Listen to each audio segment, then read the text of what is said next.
Assalamualaikum warahmatullahi wabarakatuh. Perkenalkan, saya Pera Haryani dengan NIM 06141282429224, kelas Indralaya, semester 2 angkatan 2024. Jadi di sini saya akan membahas karakteristik perkembangan anak usia dini. Sebelum membahas karakteristik perkembangan anak usia dini, apa sih yang dimaksud dengan karakteristik perkembangan anak usia dini? Karakteristik anak usia dini merupakan sikap dari individu yang sedang mengalami proses pertumbuhan dan perkembangan yang sangat pesat. Sehingga setiap orang tua dan guru dalam proses memahami karakteristik anak usia dini sangat bermanfaat untuk pemberian stimulasi pada anak secara benar dan sesuai dengan tahap perkembangan anak. Selanjutnya, bagaimana metode pembelajaran yang sesuai dengan karakteristik perkembangan anak usia dini? Metode pembelajaran karakteristik perkembangan anak usia dini terbagi menjadi 4 metode, yaitu metode implementasi, metode pembiasaan, metode bercerita, metode karya wisata. Metode implementasi pembelajaran karakter salah satu cara penyampaian materi kepada anak usia dini yang dilakukan dengan menyenangkan untuk mencapai kegiatan pembelajaran. Metode pembelajaran pendidik karakter disesuaikan perkembangan anak usia dini. Metode yang digunakan harus mengembangkan kemajuan anak usia dini. Yang kedua, metode pembiasaan. Metode pembiasaan efektif dilakukan pembentukan karakter anak usia dini. Hal ini karena anak usia dini mempunyai ingatan kuat dan mudah diberikan stimulus hingga mudah diatur dengan pembiasaan yang dilakukan sehari-hari. Yang ketiga, metode bercerita. Metode bercerita merupakan salah satu pemberian pengalaman belajar kepada anak dengan membawakan cerita baik secara lisan maupun tulisan. Cerita yang disampaikan harus menarik dan dapat mengundang perhatian anak. Yang ketiga itu metode bercerita. Metode bercerita merupakan salah satu pemberian pengalaman belajar kepada anak dengan membawakan cerita baik secara lisan maupun tulisan. Cerita yang disampaikan harus menarik dan dapat mengundang perhatian anak. Metode karya wisata, suatu metode pengajaran dengan cara mengamati makhluk hidup seperti manusia, hewan, tumbuhan, dan benda-benda sekitarnya.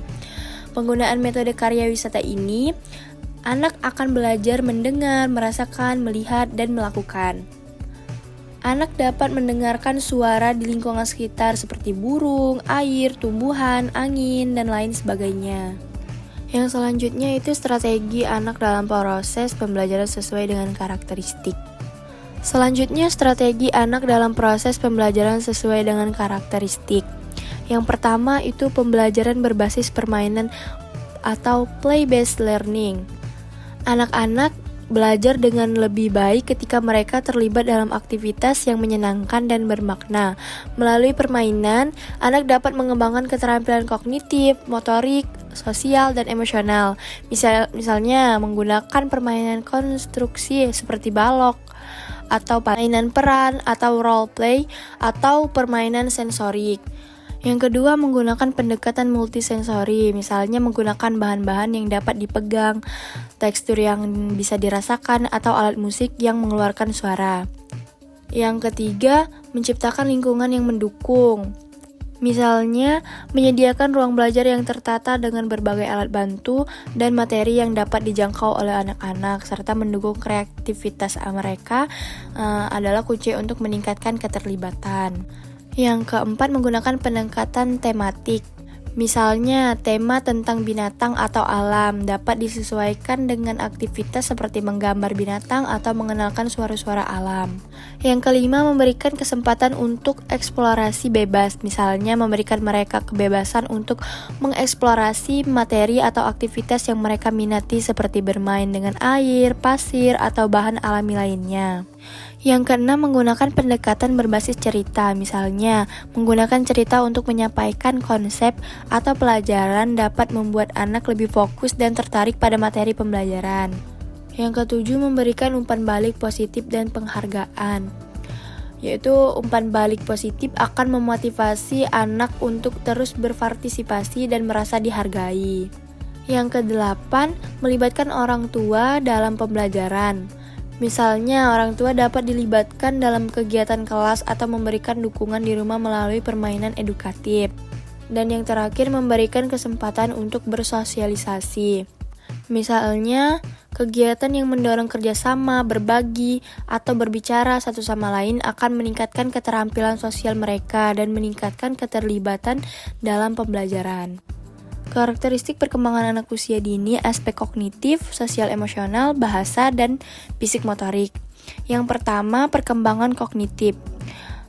Istilah kognitif berasal dari kata cognition atau knowing, berarti konsep luas dan inklusi yang mengacu pada kegiatan mental yang tampak dalam pemerolehan, organisasi, atau penataan dan penggunaan pengetahuan. Dalam arti yang luas, kognitif merupakan ranah kejiwaan yang berpusat di otak dan berhubungan dengan konasi atau kehendak, afeksi, atau perasaan. Yang kedua, perkembangan sosial emosional. Para psikolog mengemukakan bahwa terdapat 3 tipe temperamen anak, yaitu yang pertama, anak yang mudah diatur, mudah beradaptasi dengan pengalaman baru, senang bermain dengan mainan baru, tidur dan makan secara teratur, dan dapat menyesuaikan diri dengan perubahan di sekitarnya. Yang kedua, anak yang sulit diatur seperti sering menolak rutinitas sehari-hari, sering menangis, butuh waktu lama untuk menghabiskan makanan, dan gelisah saat tidur.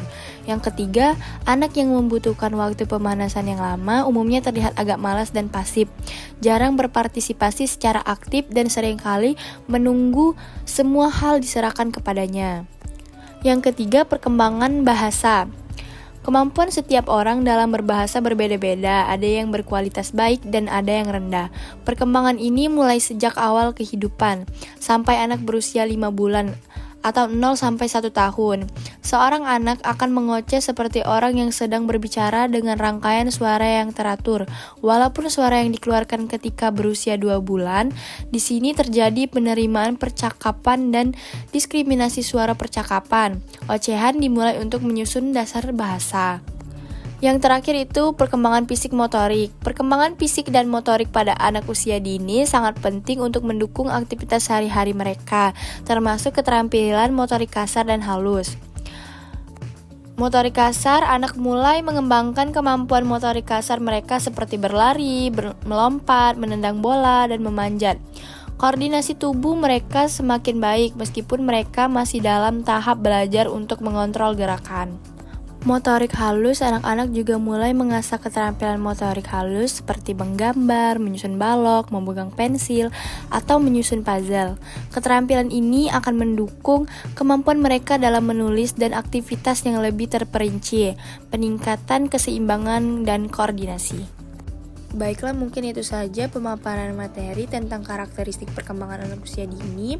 Adapun kesimpulan dari materi tersebut yaitu pendidikan anak usia dini atau PAUD harus disesuaikan dengan karakteristik perkembangan anak yang mencakup aspek kognitif, sosial emosional, bahasa, dan motorik. Untuk mencapai pembelajaran yang efektif diperlukan peran aktif dan dari guru, orang tua, dan lingkungan dalam menciptakan suasana belajar yang kondusif. Pendekatan berbasis bermain terbukti lebih efektif dibanding metode konvensional karena sesuai dengan cara anak usia dini belajar dan bereksplorasi. Selain itu, memahami kapan dan bagaimana anak usia dini siap menerima berbagai bentuk pembelajaran sangat penting dalam menyusun strategi pendidikan yang tepat. Dengan demikian, pendidikan di PAUD harus bersifat holistik, fleksibel, dan berorientasi pada kebutuhan serta potensi anak agar perkembangan mereka optimal. Mungkin itu saja pemaparan materi dari saya. Jika saya ada salah kata, saya mohon maaf. Kepada Allah saya mohon ampun. Saya ucapkan terima kasih. Wassalamualaikum warahmatullahi wabarakatuh.